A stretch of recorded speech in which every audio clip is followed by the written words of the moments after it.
자, 전국의 메가스터디 회원 수험생 여러분 안녕하십니까? 메가스터디 영어 영역 김기훈 선생입니다. 자, 3월 첫 모의고사 여러분들이 개학하고 일주일 만에 치러졌습니다. 자, 여러분들 시험 보느라 수고했다라는 이런 영혼 없는 이야기는 하지 않겠습니다. 당연히 해야 할 걸 한 거고, 자, 11월 17일까지 여러분들은 당연히 해야 할 일을 하는 것이지 애써서 수고하고 그런 따위의 것이 아니죠. 이거 여러분들 오해 없이 받아들이기 바랍니다. 해야 할 일을 하고 있는 겁니다. 자, 그래서 이제 3월 10일 모의고사가 치러졌는데, 자, 이 학력평가에 대해서 총평을 할 것이고, 자, 그리고 더욱더 중요한 거는 우리 6월 첫 모의고사, 평가원 첫 모의고사를 어떻게 대응할 것인지에 대한 학습 가이드, 이 역할이 사실은 더 중요하겠죠. 자, 그리고 이제 고3 현역은 당연히 오늘 시험을 치렀을 것이고, 자, 재수, N수 하는 학생들은 이게 의무적으로 치는 것이 아니기 때문에 문제를 다운받아서 다 수험생들과 마찬가지로 풀어보고, 그런 다음에 자, 이 총평과 그리고 6월 모의고사를 대비하는 가이드, 이 영상을 보는 것이 좋습니다. 일단 실시간으로는 고3 현역들 먼저 시청을 할 것을 권장합니다. 자, 먼저 우리가 봐야 될 것이 첫 번째가 내가 뭔 얘기를 할 것이냐. 3월 학평이 중요한 이유. 이 애써서 이 모의고사 결과가 안 좋은 경우에 있어서 그 결과 의미를 폄하 내지는 폄훼하려는 학생들도 있고 또한 선생님들도 있습니다. 그러면 안 되죠. 이걸 너무 침소봉대해서 야, 이거 고3 첫 모의고사의 결과가 수능 끝까지 간다는데 누가 그래? 자, 최상위권은 끝까지 갈 수 있겠죠. 그런데 작년 같은 경우는 끝까지 가지도 못했어요. 처음 이 스타트부터 100점 만점 쾌주의 스타트를 하고 3, 6, 9 다 잘 가다가 369, 369 하다가 실제 수능 가서 빵 하고 터져버리는 이런 경우들이 발생을 했죠. 자, 근데 어쨌든 자, 정말 중요합니다. 근데 왜 중요한지를 분명히 얘기를 해줄게요. 이 결과가 끝까지 가기 때문이 아니라 자, 작년과 대비하고 금년의 특수 상황 이런 것들과 함께 견주어 봤을 때 중요한 점이 분명히 있습니다. 그리고 난이도와 시사점에 대해서 이야기를 할 거고, 그 다음에 모의고사 결과에 대해서 세부 영역별로 분석을 하고 어떤 식의 앞으로의 대응 방법을 가져가야 될지 그거를 여러분들한테 가이드를 해주도록 할 겁니다. 물론 여러분들은 작년 11월 17일 고등학교 2학년 때 봤던 모의고사 이후에 또 기말고사를 치르고 겨울방학 들어가면서 나름대로의 장기 계획과 또 중단기 계획에 맞춰, 그리고 또 플래너를 받아 들고 손에 쥐는 순간부터 해서 주간 완전 학습, 바른 공부를 해가면서 나름대로 여러분들이 공부를 해봤습니다. 자, 그런데 이 모의고사 결과를 겸허하게 받아들이고 혹시라도 여러분들이 노력해오고 또 지향해오고 목표로 삼았던 것과 오늘 시험 결과가 서로 어긋남이 있다고 한다면 자, 뭐의 탓을 돌려야 될까요? 시험 탓을 돌리면 안 되겠죠? 여러분들의 자, 학습 방법과 그리고 또 학습에 대한 밀도, 이 자체적으로 여러분들 스스로에게 책임을 물어야 하는 것이고, 그리고 지금도 늦지 않았기 때문에 방향을 바꿔야 됩니다. 자, 아마도 이제 내일 모레 정도면 수능이 이제 앞으로 250일이 남은 상황이 될 텐데 250일 충분한 시간입니다. 다만 이 3월 첫 모의고사 결과를 통해 어떠한 방향성의 재정립을 갖고 여러분들이 갈 것이냐, 아니면 지금까지 해온 것이 모든 영역에 있어서 제대로 된 2월 말까지의 공부였으니까 이거를 그대로 잘 유지해가면 된다. 자, 어느 쪽인가 양단 간의 결정을 해야 되겠죠. 근데 특히 뭔가 성공적인 결과를 거두지 못했다고 한다면 지금 이 시점에서 뭔가 바꿔야 합니다. 그러한 바꿈, 변화가 없게 되면 자, 여러분들의 6월도 9월도 실제 수능도 자, 오늘의 이 결과가 당연히 달라지지 않겠죠. 그러니까 아주 심각한 이 변화를 여러분들이 오늘 결과가 안 좋은 학생들은 모색을 해야 될 때입니다. 자, 그 세 가지를 얘기를 할 거예요. 서술이 좀 길었지만. 자, 일단 학평이 중요한 첫 번째 이유. 여러분들 잘 알다시피 영어, 국어와 함께 범위가 없죠. 수학이나 한국사, 탐구처럼 범위가 있는 과목과 다릅니다. 그러니까 보통 이제 특히 이제 수학에 있어서 난 그 정도 범위까지 한번 훑기는 했지만 제대로 공부하지 않아서 자, 그 부분 틀리는 거는 이번에 점수가 잘 안 나오는 건 좀 그래. 그럴 수도 있어. 이렇게 자위를 하고 한국사에 대해서도 그렇고 탐구에서도 그렇고 나 사실 2학년 때까지 이거 선택했는데 이번에 내가 과목을 바꿨거든. 근데 다 개념도 채 정리가 안 된 상태라 결과가 안 좋아. 이런 식으로 할 수 있겠죠. 그렇죠? 자, 그러나 영어는 그게 통하지 않는 겁니다. 그리고 분명히 얘기하지만 난이도에 대한 얘기 또 뒤에 가서 하겠지만 11월 17일 여러분들이 이거 직전에 봤었던 고2 마지막 모의고사의 난도와 비교를 해보면 사실 41, 42번의 작문 독해 정도의 지문을 제외하고는 이 지문의 자체의 난이도나 아니면 선택지의 난이도에 있어서 오히려 더 쉬웠다고 해도 과언이 아니기 때문에 여러분들은 11월 17일 모의고사와 동일한 성적대이거나 아니면 올랐어야 되는 게 정상입니다. 만약이라도 떨어졌다고 한다면 여러분들은 겨울방학을 잘못 보내는 거예요. 그렇기 때문에 이 시험 결과에 대해서 1희 1비 해서도 안 되겠지만 자, 오늘 새로운 방향성을 재정립할 필요가 있다는 겁니다. 강조하지만. 자, 그리고 이제 100% 비연계죠. 비연계입니다. 자, 당장 이제 6월부터는 EBS 연계되는 거, 특히 이제 지금 여러분들이 열심히 열공 모드로 들어가 있는 수능 특강과 영어 독해 연습을 반영하고 그것을 직접 연계, 소재 연계까지 해서 비연계까지 담아낸 자, 그러한 양질의 평가원 문제를 가지고 모의고사를 치르겠죠. 자, 근데 이번엔 여러분들 11월 17일 봤었던 모의고사 마찬가지로 100% 비연계이기 때문에 자, 여러분들의 영어 실력에 대한 진검승부를 펼칠 수 있었던 것이다. 그러면 6월과 9월은요. 자, 사실 EBS 연계 출제, 특히 직접 출제 연계되는 부분이 있다 보면 사실 여러분들이 갖고 있는 갈고 닦은 영어 실력에 대한 사실 진검승부를 펼치기에는 좀 부족한 감이 있는 거죠. 그런데 마지막 진검승부라고 생각하면 됩니다.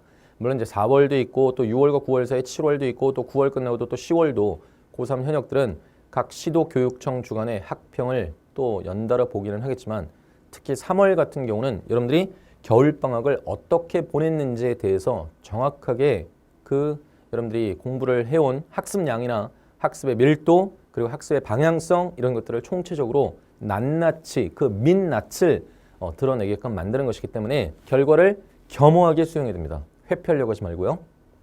자, 시험 전체 난이도를 얘기하자면 기본기 점검 차원의 수준으로 활용하기에 적정하다. 말을 좀 애둘러 얘기를 했지만 좀 더 쉽게 얘기해 줄까요? 되게 쉬웠다 이런 얘기입니다. 조금 전에 얘기했던 것처럼 작년 11월 17일 모의고사와 비교를 해봐도 쉬운 편이었다. 원래 3월 첫 모의고사는 전년도 수능의 난이도와 유형을 그대로 답습하게 되어 있는데 자, 유형은 그대로 가져갔지만 자, 근데 난이도를 가져오지 못했어요. 마치 2015학년도 수능 보고 나서 작년 3월에 치러졌었던 모의고사 미리 두 세트를 만들어 놓고 한 세트는 작년에 쓰고 나머지 한 세트는 금년에 썼는지 난이도가 너무 쉬운 편이었습니다. 그러니까 결과가 좋다고 해서 또 이게 금년 수능 쉽게 가겠네 하면 큰일 납니다.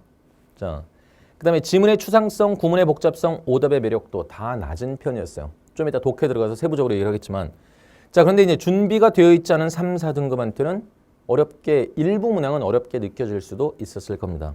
그리고 1, 2등급과의 등급 컷 격차가 좀 크게 나타나지 않을까. 그러니까 1등급 컷은 뭐 지금 이 시간이 아직 시간이 깊어가지 않아서 정확하진 않지만 아마 등급 컷이 뭐 98점, 97점 이하로 떨어지진 않을 것 같습니다. 쉬웠기 때문에.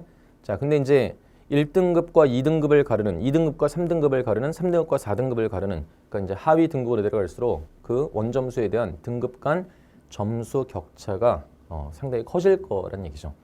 거기에 커진다는 얘기는 뭘 나타낼까요? 뭐 우리가 표준 편차라는 것을 통해서도 자, 우리가 어떤 정도의 난도인지를 알 수가 있겠지만 사실 이 등급 간의 원 점수, 컷 점수의 차이를 통해서는 자, 얼마나 이 각 등급 간에 있어서 이 학력 격차가 심한지를 우리는 그 지표로서 우리가 파악할 수 있는 거거든요. 자, 그걸 명확하게 자, 결과를 놓고 우리가 아주 냉정하고 합리적인 판단을 해줘야 됩니다. 자, 일단 세부 영역으로 들어가자면 어휘에 있어서는 그냥 고교 필수 어휘 수준을 점검하고 있었다. 물론 이제 41, 42번 지문 같은 경우는 상당한 난도의 어휘도 눈에 띄었어요. 물론 자, 그런 것들을 그냥 과감하게 극복하고 문제에서 요구하는 핵심만 찾아내서 출제 의도에 맞게 해결했다면 별 무리가 없었지만 하나하나 어휘에 좀 집착을 하다 보면 상당한 난이도로 느껴졌을 수 있습니다. 근데 그걸 제외하고 41, 42번을 제외하고 나머지 모든 지문에서 여러분들한테 어려움을 줄 만한 어휘는 없었다. 이렇게 판단하면 되고요. 자, 구문은 선생님이 새롭게 만들어서 지난 겨울방학에 강의를 했었던 구문 독해 101 정도의 수준이다. 그러니까 천일문 핵심보다 살짝 난이도가 있으면서 천일문 완성편만큼은 안 되는 그러니까 그냥 딱 3월 모의고사 정도에 맞는 구문 독해 101 정도의 수준이었고, 자, 독해는 이제 전년도 수능 난이도를 반영하지 못했습니다. 앞에서 얘기했지만. 그래서 이 부분에서 주의를 해야 됩니다. 내가 장난해서 그런 것이 아니라 작년 수능에 있어서 3월도 쉬웠고 6월도 쉬웠고 9월도 쉬워서 369, 369 하다가 실제 수능 가서 빵 하고 터져버린 이런 경우들 정말 많았다니까. 무슨 말인지 이해돼요? 자, 외고생임에도 불구하고 영어가 1등급이 안 나와버린 믿을 건 영어밖에 없는 학생들 가운데서 그런 경우들이 많았었습니다. 왜? 3월, 6월, 9월 내리 쉽다 보니까 금년 영어 쉽네. 자, 전체적으로 쉽다는 기조인데 이렇게까지 쉬울 줄 몰랐네. 영어 할 필요 없네. 이러다가 이제 큰 코 다치게 되는 이런 상황이 벌어졌는데, 이 3월 모의고사의 결과를 놓고 자, 점수가 잘 나온 학생들 같은 경우 또 방심을 하면 안 된다는 걸 분명히 자, 요 시점을 통해서 이 지점에서 여러분들한테 밝힙니다. 자, 작년 같은 경우 3월, 6월, 9월이 실제 수능의 난도를 전혀 반영하지 못했었습니다. 싱크로율 한 92%밖에 안 됐었어요. 그렇기 때문에 3월이 쉽다고 해서 이게 난이도에 대한 예단, 섣부른 판단을 하고서 자, 영어 그냥 껌 씹듯이 그냥 여유 있게 가면 되겠네 라고 했다간 큰일 납니다. 작년 선배들의 전철을 밟지 않게 각별히 주의가 요망되는 대목인데, 자, 그럼 난이도를 반영하지 못했다는 것은 무엇이냐? 선택지에 있어서 오답의 매력도가 낮아요. 그러니까 지문에 대한 핵심만 이해를 했으면 그냥 답이 3D 입체로 보이는 이걸까 저걸까 고민을 할 필요가 없는. 그래서 아마 여러분들이 다시 채점을 해봤으면서 느끼겠지만 별로 고민의 흔적이 보이지 않죠. 고민의 흔적이 보이지 않는다는 얘기는 그냥 정답이 될 수 없는 거 딱딱 가볍게 4개를 딱딱 다 소거해버리고 그냥 정답 하나를 표시한. 그러니까 이걸까 저걸까 고민하다가 막 지우고 이런 흔적이 별로 보이지 않을 겁니다. 그렇죠? 스스로 판단을 해봐도. 근데 올해 수능 예상 난이도와 불일치하고 있다는 걸 꼭 기억해야 됩니다. 자, 물론 난이도는 예측해서는 안 되는 거의 신의 영역이긴 하지만, 자, 우리 작년 수능 같은 경우 어려워진 게 아니라 내가 늘 얘기하지만 2015학년도 만점자 3.37%에서 2016학년도 수능 만점자 0.48%로 이렇게 7배 가까이 하락을 했다는 것은 난이도가 7배 증가한 게 아니라 그냥 적정 난이도를 찾아갔다는 거예요. 알겠죠? 쉬운 수능 기조를 가져가기는 하지만 이거 당초에 변별력이라는 것은 있어야 될 거 아니겠습니까? 그래서 적정 난이도로, 그러니까 만점자가 한 0.5% 정도 총 응시생에 그 정도 나오면 아주 적정 난이도입니다. 그리고 1등의 컷도 한 이제 94점, 95점을 넘지 않는 한 요 정도가 딱 적정 난이도. 그러니까 평가원이 2010년대 이후에 들어서 가장 적정하게 난이도를 잘 맞춰낸 시험이 바로 2016학년도 작년 수능이었기 때문에 자, 그 정도 난이도를 잘 유지를 하게 될 거라고 나는 확신합니다. 그렇기 때문에 자, 이 올해 수능 예상 난이도하고 불일치하고 있는 상황이니까 결과가 좋은 학생들 이 결과를 놓고 자만해서는 안 된다는 걸 아주 여러분들한테 당부를 하고자 합니다. 작년 9월 모의고사 역시 100점 만점을 받아야 1등급이 되는 상황에서 나는 총평하면서 분명히 당부했습니다. 1년 중에 3번은 6월과 9월 실제 수능 한 번은 반드시 어려워지게 될 거니까. 그리고 자, 2015학년도 국어 B형에서 나타났던 그런 사태, 즉 내리 다 쉽다가 수능에서 어려워지는 바람에 만점자가 0.1%도 안 나와버렸었던 이러한 사태가 영어에서 재현될 수 있는 조짐이 보이니까 끝까지 긴장의 고삐를 늦추지 말라고 아마도 대한민국의 영어 선생 가운데 나만 그렇게 당부를 했었던 것 같은데, 그 당부를 제대로 잘 받아들인 학생들은 끝까지 영어에 대한 감을 놓치지 않고 있다가 자, 만점 1등급 다 수월하게 챙겼는데, 자, 그러지 못한 학생들은 이제 긴장의 끈 자체를 아예 놓아버리는 바람에 등급이 가장 중요한 실제 수능에서 목표 등급 아래로 떨어져 버리는 이러한 상황이 발생했었던 거죠. 제발 그런 일이 일어나지 않기를 3월부터 여러분들한테 강조를 거듭하겠습니다. 그렇다고 해서 미친 듯이 영어 공부하는 거 절대로 아니에요. 다만 영어를 놓지 말고 해야 될 적정 양만큼, 적정 난이도만큼 연계와 비연계를 함께 적절히 조합을 해서 꾸준히 해나가야 된다는 얘기를 하고 싶을 뿐입니다. 과목 이기주의적으로 과목별 밸런스 공부 다 필요 없어. 영어 공부 죽어라고 해. 이러면 안 되죠. 그러라는 얘기 아니에요. 오해하지 말고. 자, 어법에 있어서는 더 이상 새로울 것이 없습니다. 자, 늘 나왔었던 게 그대로 반복되고 있으니까 자, 그도 그럴 것이 사실 수능이 도입된 이래로 22번째 수능이 치러졌고요. 그 정도면 빅데이터라고 일컬어도 손색이 없을 정도로 나올 거 다 나온 거예요. 새로울 거 없습니다. 그러니까 기출에 대한 것만 똑바로 잘 이해를 해주면, 그리고 적용할 만한 능력이 되면, 그리고 그것을 잘 적용해 나가기 위한 구문력만 갖추고 있다고 한다면 이번 수능의 어법도 역시 크게 문제되지 않을 것으로 확신합니다. 자, 그러면 이제 결과 분석을 해야 될 텐데, 자, 갑니다. 먼저 어휘부터예요. 어휘력 정말 중요합니다. 틀린 지문에서 바로 생각나지 않는 어휘를 표시해 보세요. 뭐 맞힌 지문은 일단 통과하더라도 내가 틀렸어요. 틀린 지문에서 다시 정독을 해보면서 한 번에 딱 해석 참조하기 이전에 자, 바로 생각나지 않는 어휘가 몇 개나 되는지 표시를 해보는 겁니다. 그래서 틀린 지문에서 표시한 어휘가 평균 5개 이상일 경우, 물론 고유명사는 빼야 되겠죠. 전문용어 빼고 그럴 때는 무조건 별도의 어휘 강의가 필요합니다. 왜냐면 그런 형편없는 어휘력을 가지고 지금 이제 251 정도로 다가온 수능 대비하기 무리입니다.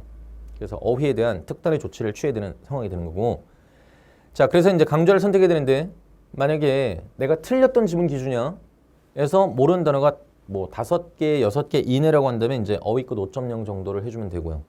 그리고 7개 이상이다. 이건 너무하잖아. 지금까지 어휘 공부가 너무 안 돼 있었던 거죠. 자, 별로 재미없다 할지라도 어휘 해야 되는 상황임을 스스로 판단할 수 있는 기준을 제시했습니다. 그 다음에 틀린 지문에서 이제 구문으로 넘어가는데, 틀린 지문에서 문장 전체의 동사와 그리고 주어, 목적어, 보어와 같은, 사실 문장이 아무리 길고 복잡해지더라도 문장의 핵심 의미는 이러한 문장의 필수 성분이 갖추고 있는 건데, 이거에 대해서 한번 표시를 해보는 거예요.